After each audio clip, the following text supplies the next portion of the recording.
What's up, everybody?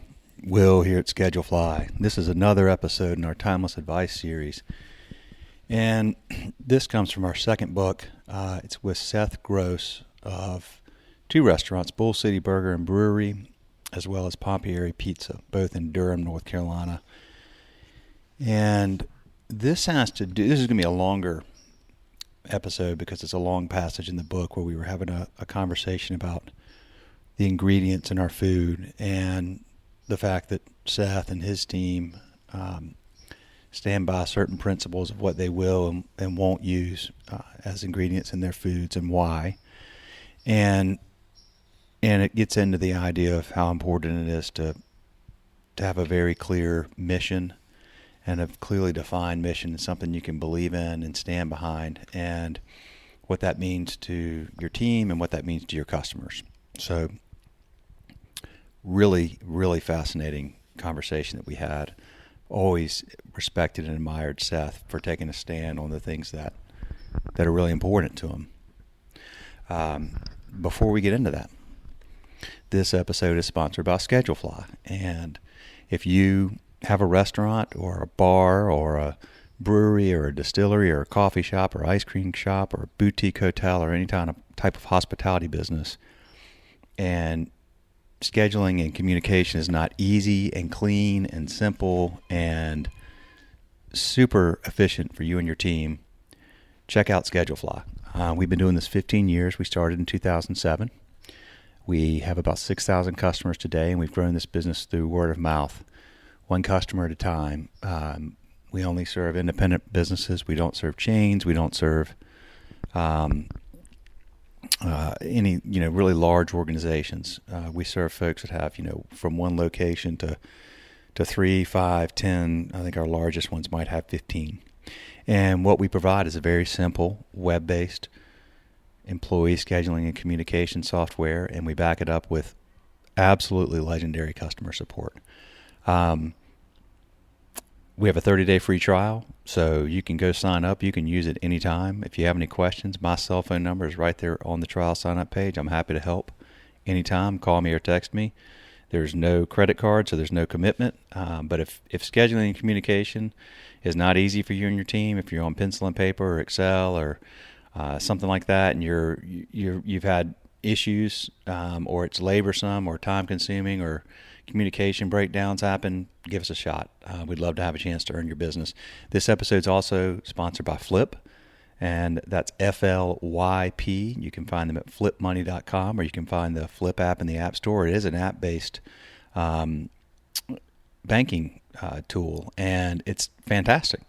So Flip, they don't have any branches. They have an app, and it comes with a checking account with no fees and no minimum balances and a debit card. And when you use that debit card, you open your Flip app and you spin your Flip wheel.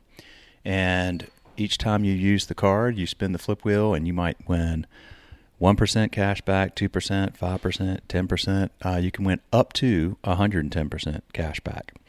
And so it makes, it's sort of the way that credit cards do rewards, and almost every credit card has rewards now. I don't know of other debit cards. I'm sure there may be some, but I don't know of any that do rewards, and Flip does. And some of the keys here being that they don't have a required minimum balance for your checking account. So there's no way that they're going to hit you with these little nickel and dime fees. If you get direct deposit, you can often get your pay up to 2 days early, and they are a partner of ours at ScheduleFly, and we're very proud to have that partnership and really excited about what they're doing. So check them out, FLYP, flipmoney.com, or go find Flip in the App Store. If you use the promo code ScheduleFly and you put money in there and you spend $100 in the first 30 days, they're just going to give you $20 for free. No questions asked. Spend $100 in the first 30 days, you get $20 extra. Thank you all for checking out both ScheduleFly and Flip. Now, on to Seth Gross and this conversation that he and I had. We're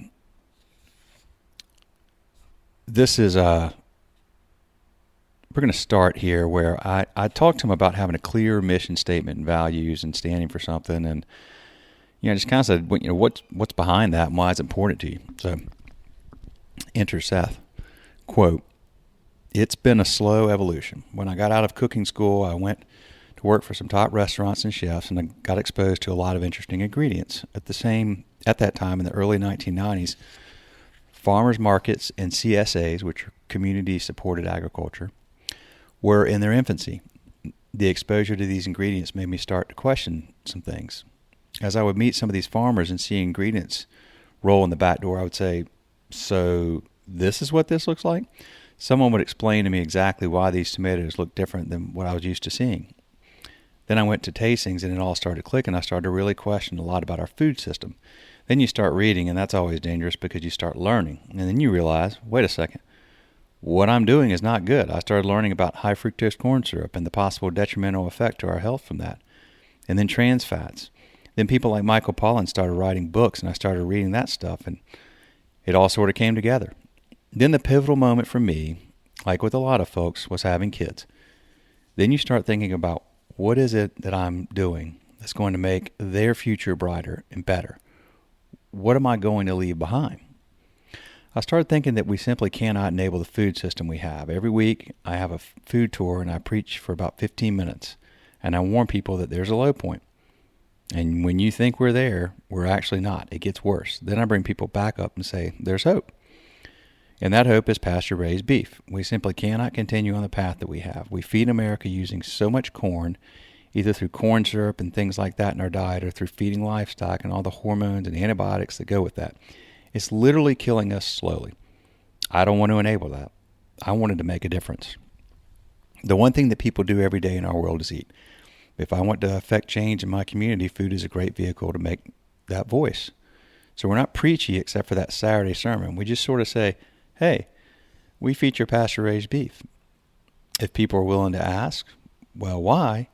Then it gives me an opportunity to expand on that and give them some information. Most people come away saying, wow, I had no idea. I wish someone had told me that. I know it's hard. As a former user, you can't quit overnight, but you start at home. You start making changes in your diet. Then slowly, as you go out, you start to question where your food came from. If enough consumers out there questioning these things and asking chefs to make changes in their menus and what they do, I think that there's a movement there, and that's what I'm all about. So then I said, well, tell me about the effects of corn-fed beef.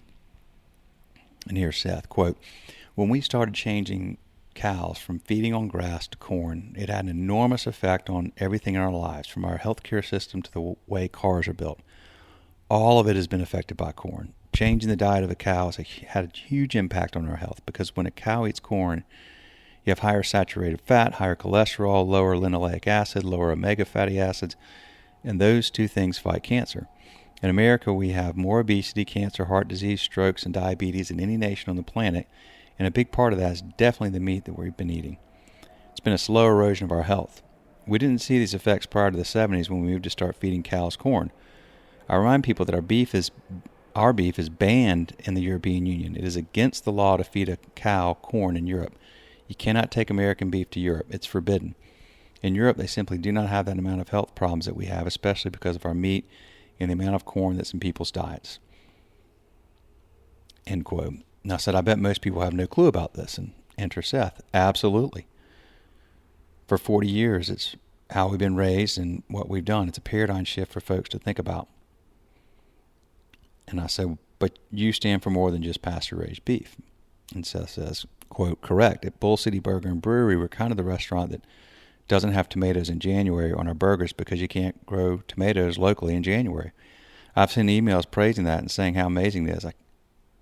I've been sent emails praising that and saying how amazing it is. I can't believe you stand for that. This is so great. And I've had an equal number of people tell me they will never come back to the restaurant. They will never eat here again. I hate this restaurant because you don't have tomatoes in January. And I say, well, the tomatoes are mealy, they're hard, they don't taste good. I've literally had customers say to me, I don't care, a tomato belongs on a burger. At the heart of that is how we have become as a society and a culture. We have become enabled to think food should be available all the time, year-round, no matter what we want. There isn't a blame necessarily on people for that. We have huge food companies that have completely changed the American diet and have absolutely manipulated what we eat and how we do because it was easy for them. So it's funny how a lot of people kind of accepted that corn isn't always available. It's a seasonal food. It's a summer thing. We look to sweet corn when it's delicious eating corn in the summer. We don't necessarily expect it unless it comes out of a can in January, but with tomatoes in America, you used to have something red in your salad 12 months of the year. Otherwise, there's something wrong with your restaurant. It's just not how nature works. We definitely need to educate people. When you pose a question to people and say, look, Thanksgiving comes once a year, Christmas comes once a year, it's just how it is. You kind of joke and sort of lead them to understand that with your food, there's advantages to eating seasonally. You get to look forward to things that are really exciting and delicious when they're in season. Then you don't get bored of things. When strawberries are in season, I gorge on them for about 6 to 8 weeks, and they're really delicious and good. And after that, strawberry season is over. And there's something else that's coming around the corner. You get all excited about that. But strawberries are not something we should be eating year-round. You look at how does that get to the table in January, and it doesn't taste good anyway. There's a real kind of aha moment for some people when they go, I never thought about that, end quote. So I said, well, what toppings do you use during the winter months? Seth, quote, it gets hard. At Pompieri Pizza, we joke that if you like Brussels sprouts, you're going to love it here in the winter because we do a lot of Brussels sprout pizzas and these kale pizzas and things that do well in this colder weather. That's just how it is. If you come in February and you think you're going to see zucchini and tomatoes on a pizza, it's just not going to happen. We just aren't going to do that. We're trying to work with local farmers. I like that food should be traceable, that you know it's accountable. We use different things to make that point. At Bull City, it's the tomatoes. Granted, we still have caramelized onions on the menu, but we simply cannot just get rid of everything that isn't seasonal, such as garlic and onions. We just use tomatoes as a way to communicate that message. But for the most part, on a burger, most of the things that we have are grown locally. Lettuce can be grown in the winter in the greenhouse. I'm kind of finicky that way too. Yes, you can find tomatoes that are local in January, except they're grown in a greenhouse using fossil fuels and they don't taste good. I just won't support that. But lettuce is something that can grow without fossil fuels in greenhouses. So it's a fine line. It strikes a debate. What is local? You want to open up a can of worms, you start talking about what is local. I live in Durham. Our restaurants are in Durham. If I buy lettuce in Durham, we would all pretty much agree that's local. If I go a few miles towards Raleigh and we buy lettuce, is that local? A lot of people would say, yeah, that's still pretty local. Some people would say, well, that's not so local. If we go several hours away to Wilmington, is that local? Well, now it's not so local. Where do you draw that line? If I want coffee beans, there's no North Carolina coffee beans. We've got to go to South America for coffee. Drawing these lines is a crucial thing. At the end of the day, I have to go to sleep at night and think about what I am comfortable with and where I can draw those lines. There are some things I simply won't compromise on. For instance, I will close the restaurant before I serve corn-fed beef. There's no gray area for me there. I know the farmers that I get our beef from. I've walked these farms. I've seen them. I've seen the cows. I've dined with these farmers at their table and at our restaurant. The relationship is solid, and we're all committed to the same movement, and that's really important. And I said, I admire your approach. It's clear you stand for something. And Seth says, quote, you can't be everything to everybody. There are restaurants that try to do that. If you try to do that, good luck. That's a tough road to go. You end up having to cut corners and compromise because simply trying to please everybody is just a losing proposition to me.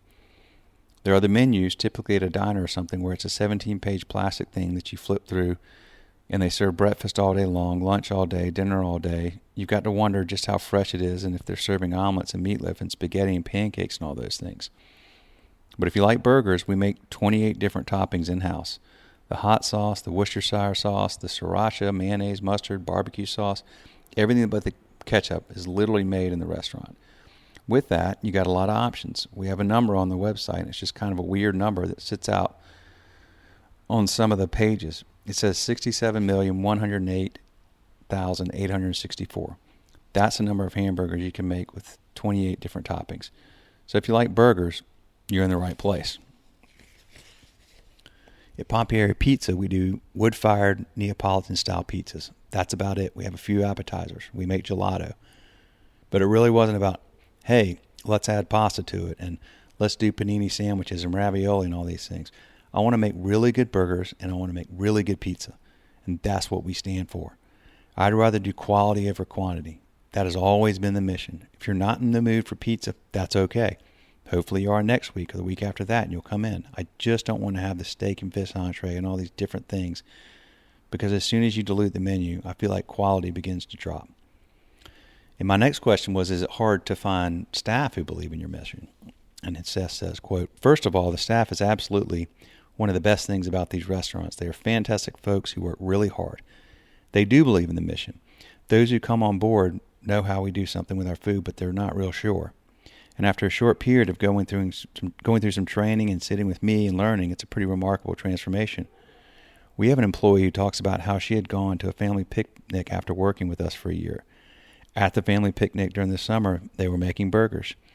She took one bite of the burger and couldn't eat it. Now, this is a girl who probably shops at Food Line and had never in her life considered where her food came from. But just being an employee and eating our food on a regular basis, she started to make the transformation for herself and her children. I think that's a really powerful thing. The employees are just fantastic in what they bring to the table, how they become so passionate about the mission and sharing it. Now they're willing to educate customers on what they're learning." End quote. You have to admire a business that's willing to take a stand and tell customers that are adamant their burger should have a tomato in January, that's not how you roll. This episode was done in 2016. We published this Restaurant Owners Part 2, our second book, in 2017. And I was just fascinated with the way Seth and his team run their business and their willingness to take those stands and be bold and sleep well at night, knowing that, that each day they're trying to make things a little better and healthier for themselves and their families and their customers. Not everybody is able to do this. Some business models just don't work, and maybe you've got to have corn-fed beef, and hey, that's okay. For Seth, it's not okay.